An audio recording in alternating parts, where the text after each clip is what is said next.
Hello everyone, welcome to Chanakya IAS academy Patna. जैसा कि आप जान रहे हैं, यह सेशन हम 68th बीपीएससी मेंस के लिए रन कर रहे हैं, जिसमें हम इस सेक्शन में आर्ट एंड कल्चर का जो टॉपिक है उसे कवर करेंगे। जैसा कि आपने एनालिसिस अगर किया हो तो आपने देखा होगा कि बीपीएससी जो आर्ट एंड कल्चर के तीन बहुत इंपॉर्टेंट टॉपिक्स है, पाल कला, पटना कलम एंड मॉडर्न पेंटिंग, उसे हर एक अल्टरनेट ईयर में वो पूछते रहती है। तो जैसा आपने देखा होगा 67th का जो मेंस हुआ था उसमें उसने मॉडर्न पेंटिंग से रिलेटेड क्वेश्चन पूछ लिए हैं। तो आपके पास दो टॉपिक इंपॉर्टेंट बच जाते हैं, पटना कलम एंड पाल कला, जो की संभावना है कि जो 68th बीपीएससी में पूछ सकता है इससे क्वेश्चन। तो इस सेक्शन में आर्ट एंड कल्चर के सेक्शन में आज के सेशन में हम आर्ट एंड कल्चर में जो पटना कलम है उसे कवर करेंगे। So let's begin the session.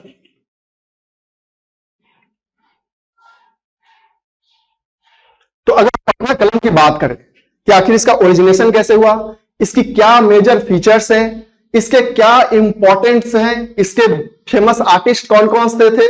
तो अगर इसे ओरिजिनेशन की बात करें तो पटना कलम को मुगल पेंटिंग का ऑफशूट माना जाता है। ऑफशूट इसलिए माना जाता है क्योंकि यह मुगल एरा जब था, स्पेशली आपने देखा होगा, पढ़ा भी होगा, जब जहांगीर और शाहजहां का पीरियड था, उस समय मुगल जो पीरियड था, मुगल इंपायर था, उसमें आर्ट एंड कल्चर के पे काफी ज्यादा फेमस थे, काफी ज्यादा जोर दिया जा रहा था। वहां पे उस समय बहुत बड़े बड़े फेमस पेंटर्स हुआ करते थे। लेकिन जैसे ही औरंगजेब का पीरियड स्टार्ट होता है, मुगल इंपायर में आर्ट एंड कल्चर धीरे धीरे डिक्लाइन करना स्टार्ट कर देता है। और औरंगजेब के ही काल में अब वहां से जो आर्टिस्ट होते हैं स्पेशली वह माइग्रेट करना स्टार्ट करते हैं, स्पेशली इन थ्री डायरेक्शन। कुछ जो सेक्शन ऑफ पीपल होते हैं वह नॉर्दर्न हिल की ओर माइग्रेट करते हैं, कुछ वेस्टर्न प्लेन की ओर माइग्रेट करते हैं, और कुछ सेक्शन ऑफ जो पीपल होते हैं वह eastern plane specially Varanasi, Murshidabad के जोन में वो माइग्रेट कर जाते हैं। अभी इसी माइग्रेशन के दौरान जब कुछ लोग स्पेशली मुर्शिदाबाद में जो माइग्रेट करते हैं, वहां पे जब वो जाते हैं तो उस समय मीर जाफर का वहां पे शासन होता है। लेकिन जैसे ही मुर्शिदाबाद का डाउनफॉल होता है, वहां से लोग, मुर्शिदाबाद से कुछ सेक्शन ऑफ जो पीपल होते हैं वो माइग्रेट करते हैं टुवार्ड्स द पटना। और जब पटना वो आते हैं तब एक यूनिक स्टाइल ऑफ पेंटिंग वो डेवलप करते हैं, जिसे हम पटना कलम नाम देते हैं।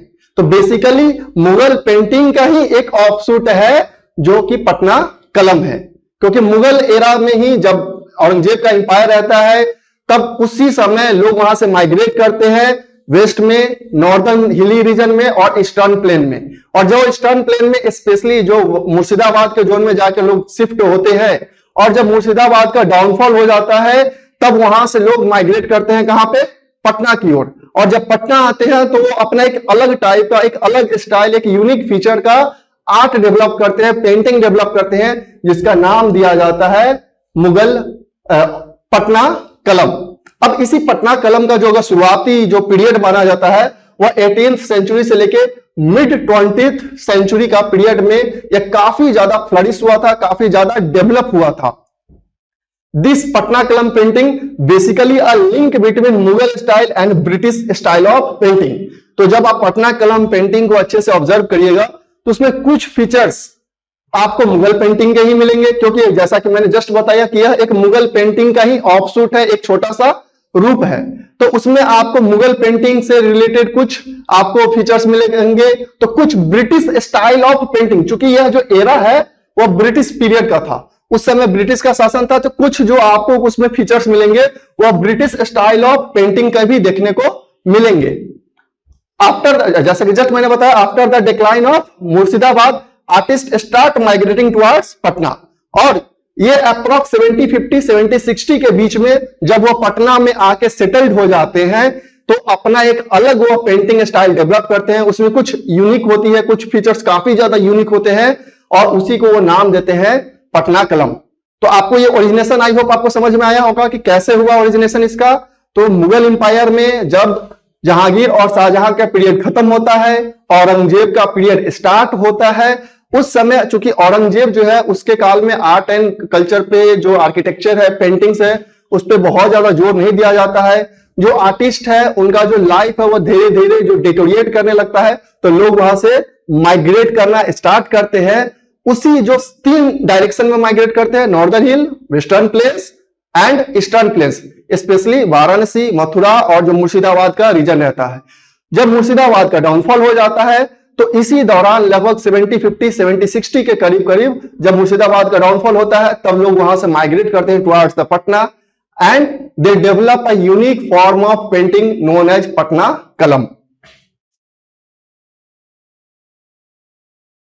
अब जैसा कि मैंने जस्ट आपको बताया कि जो पटना कलम है एक ऑफशूट है मुगल पेंटिंग का, और इसमें आपको ब्रिटिश स्टाइल ऑफ पेंटिंग के भी कुछ चीजें आपको देखने को मिलेंगी।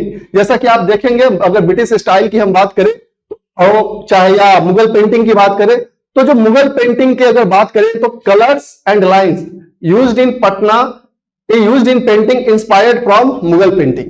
जो आपका कलर्स होता था या लाइंस यूज किया जाता था जो मुगल पेंटिंग में, वो सेम अप्रॉक्स पटना कलम में भी आपको देखने को मिलेगा। Background and borders were equally important in Mughal painting but not in Patna कलम।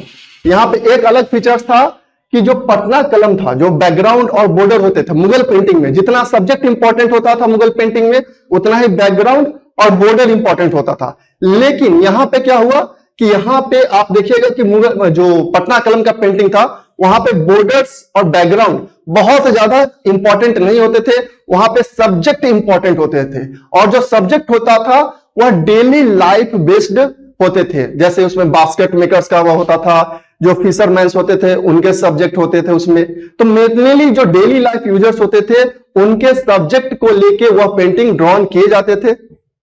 ब्रिटिश स्कूल ऑफ पेंटिंग कहां पे इसको आपको देखने को मिलेगा, तो जो शैडो और लाइटनिंग होता था वह पटना कलम में वह इंस्पायर था आपके ब्रिटिश स्कूल ऑफ पेंटिंग से। आप देख सकते हैं इस फिगर में, आप देखिए यह बैकग्राउंड प्लस ये जो बॉर्डर्स है ये मुगल पेंटिंग के है। लेकिन आप अगर पटना कलम की इस पेंटिंग को देखें, इसमें आपको मेन जो इंपॉर्टेंट है वो आपके सब्जेक्ट्स है, ज्यादा बॉर्डर और बैकग्राउंड पे यहां पे मैटर नहीं कर रहे हैं। तो ये इन्फ्लुएंस था। लेकिन इसमें क्या है कि जितना सब्जेक्ट इंपॉर्टेंट है आप देख सकते हैं बैकग्राउंड भी उतना ही इंपॉर्टेंट है, बॉर्डर्स भी उतना इंपॉर्टेंट है। इस पे अगर हम पटना कलम में बात करें तो इस पे मेन फोकस किया गया है, किस पे, तो ये आपको सब्जेक्ट पे ज्यादा फोकस किया गया है।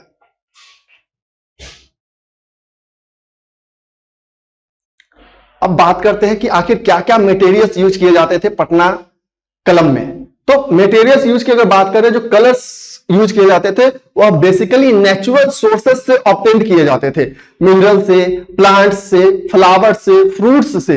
तो जो सोर्स ऑफ कलर थे वो बेसिकली नेचुरल सोर्स थे, वो डिफरेंट टाइप्स के मिनरल से ऑब्टेन किए जाते हैं, डिफरेंट टाइप्स के बार्क्स जो छाल होते हैं, पेड़ के छाले होते हैं उससे ऑब्टेन किए जाते थे, फ्लावर से ऑब्टेन किए जाते थे। और जो कैनवास होता था वो जो जिसपे हम पेंटिंग को ड्रॉन करते हैं वो जनरली किया जाता था पेपर पे, माइका पे, लेटर ऑन एलिफेंट टस्क जो कहते हैं तित, और कॉटन क्लॉथ पे भी ये किए जाने लगे। जो पेपर पे जिसपे जो पेपर वाला कैनवास होता था वो मेनली ब्रॉट किया जाता था फ्रॉम द नेपाल, मतलब वो नेपाल से ही मेनली लाया जाता था जिसपे पटना कलम पेंटिंग किया जाता था।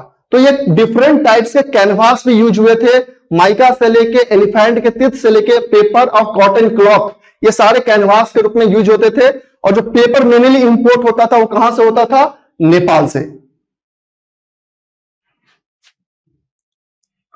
अब आप देख सकते हैं क्या होता था प्रोसेस, कि अगर कोई भी पेंटिंग हम करते हैं तो कुछ ना कुछ प्रोसेस तो फॉलो होते ही है। तो प्रोसेस की अगर हम बात करें पटना कलम में तो 3 मेजर प्रोसेस है। First, preparation of colours. अब पहले कलर को प्रिपेयर किया जाता था, और यह जो कलर प्रिपेयर किया जाता था यह मेनली मॉनसून जो रेनी सीजन जिसको कहते हैं उसके दौरान किया जाता था, क्योंकि इस दौरान जो मॉइस्चर काफी होती थी तो जो एटमॉस्फेयर में पॉल्यूशन है वो काफी कम होता था, इससे कि अच्छे क्वालिटी का कलर्स ऑब्टेन किया जा सकता था। स्केचिंग, ये स्केचिंग जो है, हालांकि मोस्ट ऑफ द पटना कलम की पेंटिंग्स है वो डायरेक्टली ब्रश और कलर्स के हेल्प से ड्रॉ किए जाते थे, स्केचिंग नहीं किए जाते थे। लेकिन कुछ ऐसे पेंटिंग्स पटना कलम में है जिसपे पहले स्केचिंग किए जाते थे, देन उस पे कलर्स को फिल किया जाता था। आफ्टर दैट जो थर्ड स्टेप है वो फिलिंग ऑफ कलर्स है, कि कलर को कैसे फिल किया जाता था। तो पहले क्या हुआ, प्रिपरेशन ऑफ कलर हुआ। दूसरा, अगर स्केचिंग करके उसमें कलर फिल करना है तो अब तो पहले स्केचिंग होगा, और ये जो फिलिंग ऑफ कलर्स है वह जनरली आपको विंटर सीजन में किया जाता था। क्यों? क्योंकि विंटर सीजन में ह्यूमिडिटी कम होती थी, तो कैनवास और कलर्स में एक अच्छी बॉन्डिंग होती थी और इससे एक अच्छी क्वालिटी की जो पेंटिंग है वो डेवलप होती थी और काफी अट्रैक्टिव दिखती थी वो पेंटिंग। तो ये जो 3 प्रोसेस है वो डिफरेंट सीजन्स में फॉलो होते थे, यही ध्यान में रखे। प्रिपरेशन ऑफ कलर्स कब हो रहा था? तो प्रिपरेशन ऑफ कलर्स आपका रेनी सीजन, जो मानसून सीजन है, उस समय हो रहा था। स्केचिंग किया जाता था, लेकिन हालांकि most of the paintings without sketching ही किए जाते थे। और filling of colours later on winter season में कलर्स को फिल किया जाता था। तो ये प्रोसेस फॉलो होता था during painting process of Patna Kalam. अब देखते हैं हम कुछ मेजर फीचर्स ऑफ पटना कलम कि आखिर पटना कलम के क्या क्या मेजर फीचर्स हैं। तो अगर हम फीचर्स की बात करें, main first miniature category painting made on paper and later drawn on Ivory leather etc। तो ये जो पेंटिंग्स होते थे वह मिनिएचर कैटेगरी के पेंटिंग्स होते थे, जो वेरियस टाइप के कैनवास पे ड्रॉन किए जाते थे, जैसा कि हमने देखा पेपर पे भी ड्रॉन किए जा रहे थे, एलिफेंट टस्क पे भी ड्रॉन किए जा रहे थे, माइका पे भी ड्रॉन किए जा रहे थे। तो इसमें जो पेपर बेसिकली जो ब्रॉड किए जाते थे, हम लोग इंपोर्ट करते थे नेपाल से, तो यह मिनिएचर कैटेगरी का पेंटिंग्स होते थे। Painting based on daily life basis, जो डेली लाइफ के इवेंट्स होते थे उस पे पेंटिंग्स बेस्ड होते थे। जैसे कुछ फिशरमैन के होते थे पेंटिंग्स, कुछ बास्केट मेकर्स के पेंटिंग्स होते थे, कुछ वुमेन्स के पेंटिंग होते थे, जो घर में काम कर रहे हैं उनके पेंटिंग्स डेवलप होते थे। तो पेंटिंग ऐसा नहीं है कि कोई बहुत ही ज्यादा स्पेशलाइज्ड सब्जेक्ट होता था। जो डेली लाइफ यूजर्स होते थे, हॉकर्स के पेंटिंग, कारपेंटर्स के पेंटिंग डेवलप होते थे, जो गांव में जो किसान रहते थे उनके पेंटिंग्स इस पे डेवलप होते थे। तो पेंटिंग के लिए स्पेशलाइज्ड सब्जेक्ट की जरूरत वहां पे नहीं होती थी। जो डेली लाइफ बेस्ड इवेंट्स होते थे उस पे ये पेंटिंग बेस्ड होता था। अब कलर्स कहां से एक्सट्रैक्ट किए जा रहे थे? जैसा कि हमने देखा, जो कलर्स है वो natural sources like plants, birds, flowers, minerals and fruits से ऑब्टेन किए जाते थे। यूज ऑफ कजली स्याही टेक्निक, यह एक स्पेशल टाइप का टेक्निक है। जैसा कि जस्ट मैंने आपको बताया कि मोस्ट ऑफ द पेंटिंग्स जो है वो डायरेक्टली ब्रश और कलर्स के हेल्प से ड्रॉन किए जाते थे, स्केचिंग नहीं किए जाते थे। हालांकि कुछ पेंटिंग्स में पहले स्केचिंग ड्रॉन किए जाते थे, देन कलर्स को फिल किया जाता था। तो इस पेंटिंग में जो एक सबसे इंपॉर्टेंट टेक्निक है जिसे हम लोग कजली स्याही टेक्निक कहते हैं। पेंटिंग्स पेंटेड स्ट्रेट में with brush using pencil to outline the contours of the picture. तो इसमें क्या किया जाता था, जो पेंटिंग्स होते थे वो स्ट्रेट वे में ब्रश के हेल्प से ड्रॉन किए जाते थे, पेंसिल के हेल्प से उसके कॉन्टूर्स जो आउटलाइन होते थे वो ड्रॉन किए जाते थे, देन उसमें कलर्स का फिलिंग किया जाता था। तो कजली स्याही टेक्निक बेसिकली क्या है कि एक ऐसा टेक्निक है जिसमें स्ट्रेट में ब्रश का यूज करके जो पेंसिल होते थे उससे पहले आप आउटलाइन ड्रॉ करते थे, देन उसमें कलर्स का फिलिंग होता था।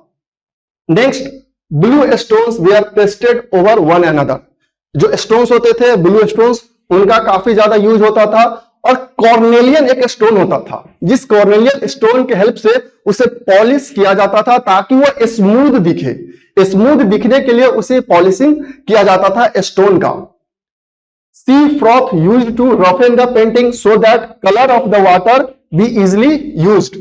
अब सी फ्रॉथ स्पेशल टाइप का एक समझ लीजिए कि वह भी एक स्टोन ही होता था जिसका यूज किया जाता था ताकि जो उसमें अगर वाटर का वो कलर, अगर कोई आर्टिस्ट अपने पेंटिंग में वाटर के कलर की विजिबिलिटी को बढ़ाना चाह रहा है या उसको दिखाना चाह रहा है तो वह सी फ्रॉथ का यूज करते थे ताकि पेंटिंग्स को रफ किया जा सके और वाटर जो उसमें आप दिखाना चाह रहे कि हाँ उसमें पानी है उसकी विजिबिलिटी को वो बढ़ा सके। Circumference of 1 or 3 inch was used to create art on elephant tusk। जैसा कि जस्ट मैंने बताया, जो आइवरी होता था जिसे हम लोग एलिफेंट टस्क भी बोलते हैं, उस पे जब भी ड्रॉन किया जाता था पेंटिंग्स पटना कलम का, तो पहले उसमें एक सरकमफ्रेंस को डिसाइड किया जाता था जो यूजुअली वहां 1 इंच से 3 इंच के बीच का होता था। देन ओनली उस एलिफेंट टस्क पे पेंटिंग्स किए जाते थे।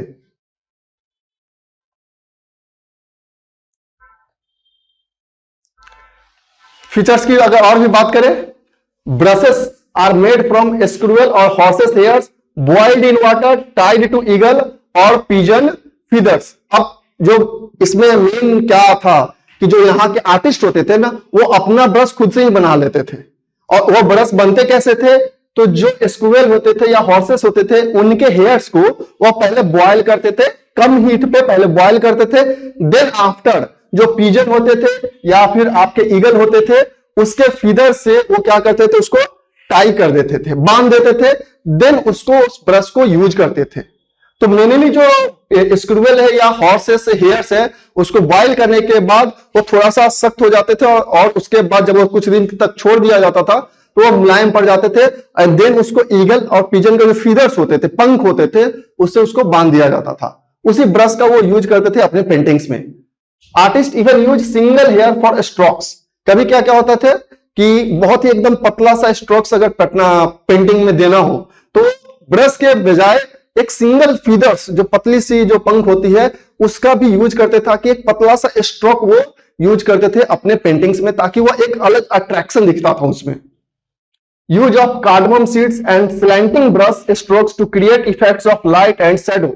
जो कार्डमम सीड्स होते थे या जो स्लैंटिंग ब्रश होते थे जो हल्के तिरछे टाइप्स के होते थे उसका भी यूज किया जाता था, ताकि जो स्ट्रोक्स है, जो पतला स्ट्रोक्स होता था पेंटिंग के नीचे, उसे क्रिएट किया जा सके और लाइट और शैडो का जो इफेक्ट है उसे भी दिखाया जा सके उस पेंटिंग में। Dots used as a units. यह एक टेक्निकल एडवांसमेंट माना जाता है इन पटना कलम कि जो डॉट्स होता है वो लेटर ऑन यूज हुआ। जो इनिशियली पेंटिंग्स थे उसमें डॉट्स वगैरह कम यूज हो रहे थे, बट लेटर ऑन जैसे जैसे इसमें एडवांसमेंट आते गया उसमें पेंटिंग्स जो है उसमें डॉट्स आने लगे, जिससे एक टेक्निकल एडवांसमेंट माना जाता है इन पटना कलम ऑफ पेंटिंग। अब अगर हम कुछ बात करें इंपॉर्टेंट आर्टिस्ट की, ऐसे पटना कलम में बहुत सारे आपके पेंटिंग्स काफी फेमस है। ये शिवाला का मुस्लिम वेडिंग हो, ऐसे बहुत सारे पेंटिंग्स है। तो इसमें हम देखेंगे कि आखिर कौन कौन से जो आपके आर्टिस्ट हैं जो काफी ज्यादा फेमस रहे हैं। The first painter name which came into mind is Sewakram, who used to do Patna Kalam painting during the period 70-70 80-30। तो जो सबसे फेमस पेंटर अगर इस पटना कलम में अगर किसी को माना जाता है वह सेवक राम है, जिनका पीरियड जो है वह 70-70 से 80-30 के बीच में माना जाता है। इन्होंने काफी ज्यादा टेक्निकल एडवांसमेंट लाए थे इस पटना कलम ऑफ पेंटिंग में। Some other important painters are Hulas Lal, Dalu Lal and Chhagan Lal, who were used to be part of court of king of Banaras Ishwari Narayan Singh. जैसा कि मैंने आपको बताया था कि कुछ लोग जो है ईस्टर्न प्लेन की ओर माइग्रेट कर रहे थे, जिसमें कुछ लोग स्पेशली बनारस, मथुरा और मुर्शिदाबाद में गए थे। तो जो पटना कलम था उसके कुछ जो फेमस आर्टिस्ट थे, जो बनारस के जो किंग थे ईश्वरी नारायण सिंह, वहां पे काफी ज्यादा कुछ फेमस पेंटर्स थे, जिसमें हुलास लाल, दालू लाल, छगन लाल बहुत ही फेमस पेंटर्स थे। Jairam Das, Shiv Dayal Lal, it is we are also important painters of Patna Kalam. कुछ जो वुमेन्स थी वो भी पटना कलम की काफी ज्यादा फेमस पेंटर्स थी, जैसे Sona Bibi, Daksho Bibi, they are important women painters of Patna Kalam. अब इसी तरीके से आप देखिएगा जो Patna Kalam style of paintings है was started during 70-60 and lasted up to 1950 और 1950 तक। जैसा कि मैंने शुरू में ही आपको बताया था कि मिड 18th सेंचुरी से स्टार्ट होता है और मिड 20th सेंचुरी तक ये चलता है। और जो लास्ट एकदम फेमस पेंटर्स जो पटना कलम के माने जाते हैं वो है ईश्वरी प्रसाद वर्मा। यह पटना कलम के लास्ट फेमस रिनोवेट पेंटर माने जाते हैं पटना कलम के। अब बात आती है कि आखिर ये इतना फेमस पेंटिंग्स था तो इसका डिक्लाइन क्यों हो गया। आज भी अदर पेंटिंग्स तो हैं, मधुबनी पेंटिंग्स हैं, बहुत सारे अदर पेंटिंग्स हैं, लेकिन पटना कलम का डिक्लाइन का क्या कारण था। इतना फेमस था, लोगों में इतनी क्रिएटिविटी आ रही थी। यह जो पेंटिंग्स है जिसमें मुगल की पेंटिंग्स की भी क्वालिटी दिखती है और ब्रिटिश स्टाइल ऑफ पेंटिंग का भी क्वालिटी दिखती है। तो इसके जो मेजर कारण थे डिक्लाइन के, वह फर्स्ट कारण था lack of patronage from colonial government. जो ब्रिटिश गवर्नमेंट थी इसे वो बहुत ज्यादा इंफेसाइज नहीं कर रही थी, बहुत ज्यादा इसे इंपॉर्टेंस नहीं दे रही थी। यह भी एक इसका मेजर कारण था डिक्लाइन का। Lack of demand from customers, धीरे धीरे जो चूंकि ये हैंडमेड होते थे तो थोड़े से ज्यादा महंगे होते थे, तो धीरे धीरे कस्टमर से भी इनका डिमांड क्या हो रहा था, वो कम होते जा रहा था।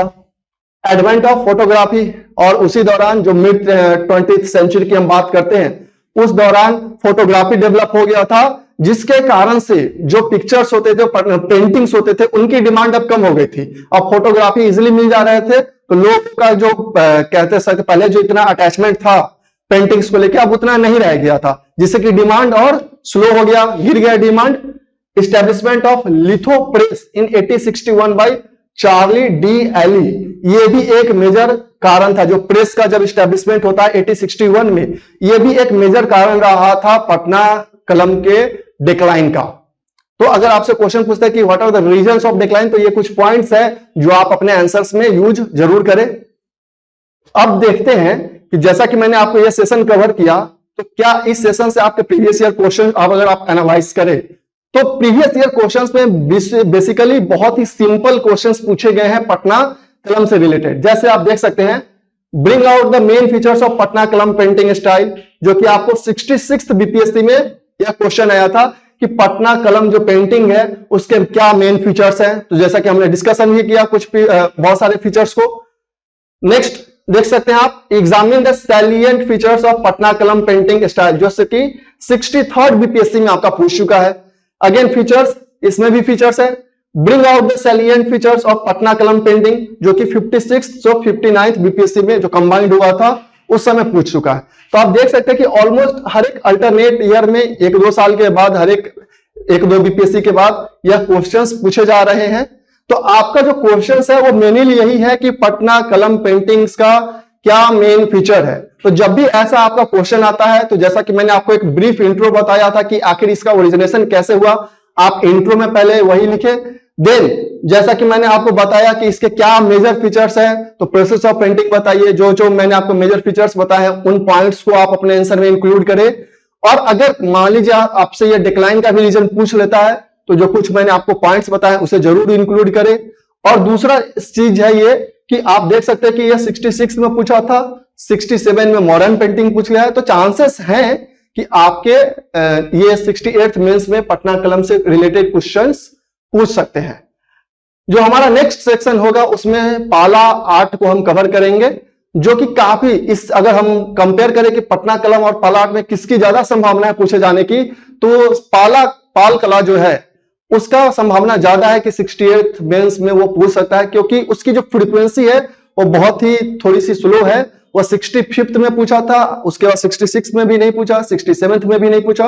तो ज्यादा चांसेस है पाल कला के आने के 68th मेंस में। इसके भी चांसेस है, लेकिन अगर कंपेयर करें तो पाल कला का ज्यादा चांसेस है 68th मेंस में पूछने जाने की, जिसे मैं अपने नेक्स्ट सेशन में कवर करूंगा। आई होप आपको ये अच्छा लगा। कमेंट करके जरूर बताएं, और आप क्या चाह रहे हैं 68th मेंस बीपीएससी के लिए हमें कमेंट में जरूर बताएं। हम जरूर उस पर कोशिश करेंगे कि कवर कर सकें। So that's all for today. Thank you.